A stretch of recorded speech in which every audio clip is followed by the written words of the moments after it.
So, on the first ever episode on Sci-fi Blab, we will talk about a subject that's near and dear to my heart: zombies. Okay, I know what you're thinking, guys. Sigh, mate. Zombies aren't science fiction. To which I say, really? Have you seen a zombie shambling around the streets or something? Because if you haven't, then they're definitely fiction. Okay, so I know I twisted the words there a bit, but bear with me, okay? This will all make sense in a few moments.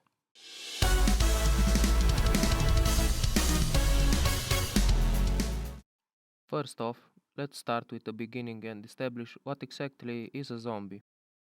Zombies are corpses reanimated through different means that more often than not want to eat the flesh of the living. There are four main categories of zombies from which all other types stem. The first kind of zombie ever recorded in history was the magical or mythical zombie. A good example of zombie in this category would be the heightened zombie, which was a zombie brought back to life by a shaman using voodoo magic. Now, these zombies weren't like the modern depiction of zombies. They weren't meat eaters, and they definitely weren't stupid as they were used as slaves.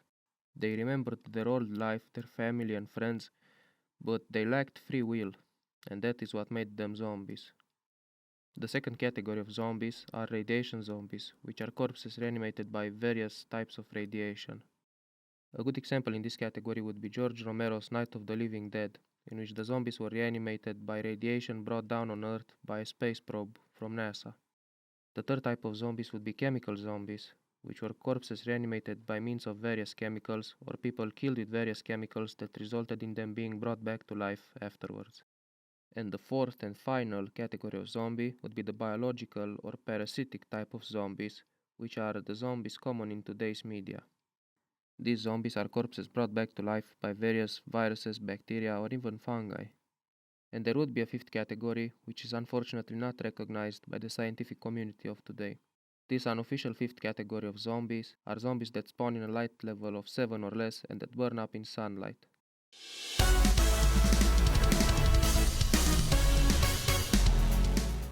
And now that I've loosely explained to you what zombies are and presented you with the main categories of zombies, we will get to the next part, and that is explaining why I believe zombies can be sci-fi.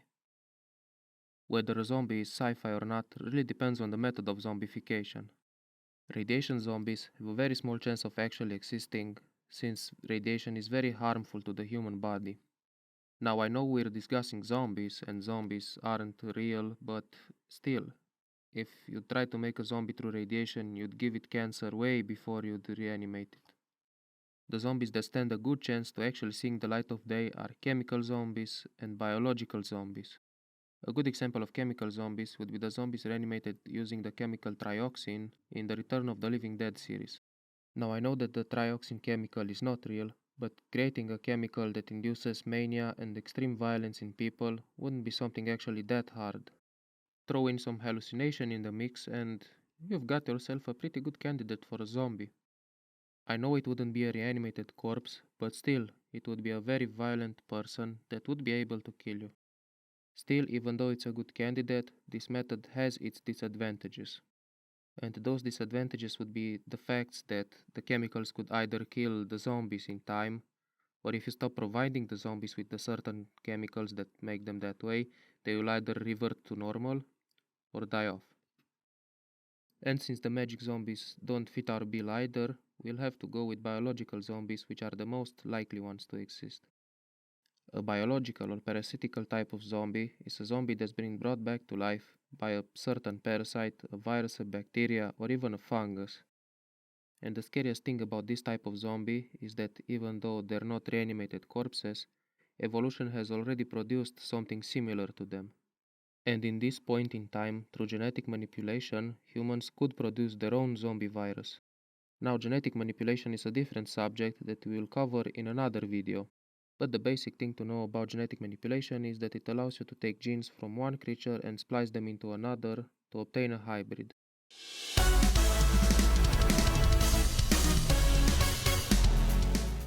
Okay, so you've got the tech to create zombies right now, but what are some good viruses to do it?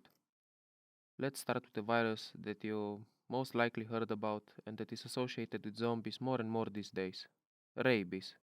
I think rabies makes a good base for a zombie virus as it already induces violence and the desire to bite in people and animals in order to spread the virus to new hosts.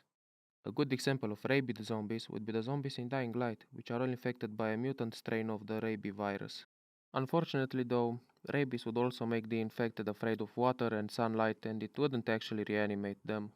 Still, rabies is one of the best candidates for a base zombie virus. You could also throw leprosy in the mix to make the infected rot, flu to make it airborne and thus open the gates of hell upon the earth, and a pinch of something like Ebola to make them bleed and be more infectious. Cause you know, infections and bodily fluids go hand in hand.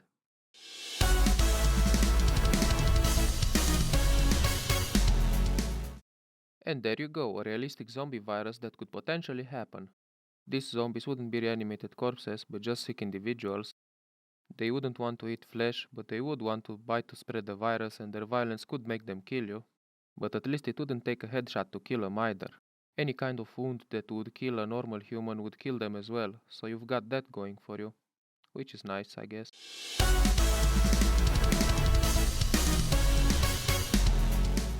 Remember how I mentioned earlier that biological zombies could also be created by a fungi? Well, we can't possibly end the video without mentioning Ophiocordyceps unilateralis, also known as the zombie ant fungus. It can't infect humans right now, but it can infect ants and it induces some interesting symptoms. After the fungus infects the ants, it gets to their brains and takes control of them. And then it makes them bite. It makes them bite leaves and branches. You weren't expecting that, did you? Well, those of you that have heard of it probably did, but I bet it took the rest of you by surprise. Anyway, no, the ant isn't trying to make a zombie tree, it's latching onto leaves and branches that are high above the ground so that when the fungus grows out of its goddamn head and starts spreading its spores, they spread out as much as possible and infect more ants. So yeah, if this one goes viral, just avoid people hanging off of trees. And that's all for today. I had plans to talk about more stuff like the possibility of making zombies using nanobots and about the game Dying Light, which I've been playing like crazy lately and which is the thing that inspired me to make this episode. But it's long enough as is, so I'll cut it here. Bye.